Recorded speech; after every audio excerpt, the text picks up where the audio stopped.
This year's flu season was already off to a rough start, and the Centers for Disease Control reported today it has gotten worse since the flu was declared epidemic last week. The CDC says the illness is now widespread in 43 states. That is up from 36 last week. The agency says 21 children have died this flu season, 6 within the last week. For more on all of this, we are joined by Dr. John LaPook, our chief medical correspondent.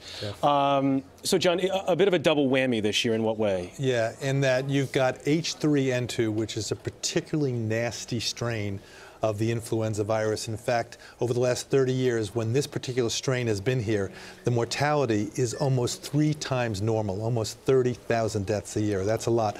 The second part of the double whammy is that the vaccine this year is likely not going to be as effective as in past years because it looks like it's not as well matched to the circulating strains. As we mentioned last week, I mean, the flu hits epidemic level every single year. Every year.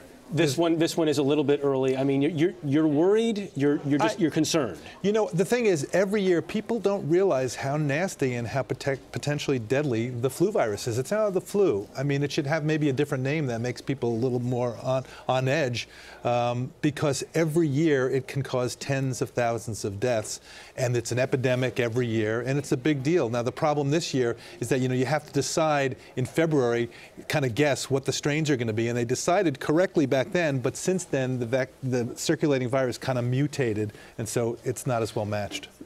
Because this flu shot isn't well matched, is there something they can learn from how they developed it this year when they make the vaccine next year? That's such a great question, and a lot of people are talking about that. The reason why it takes so long and they can't pivot quickly is that it's grown in eggs for the most part. It takes months. So even though they realized soon after they started making it that it was mutating and drifting away, it was too late. You're already sort of on that path. What they need is different technology, recombinant genetic technology, to try to make it so you can make batches of this stuff, a lot of them, 100 million, 200 million batches quickly. So you could say, you know what, it looks like it's not a match. Let's just make a whole bunch of new stuff.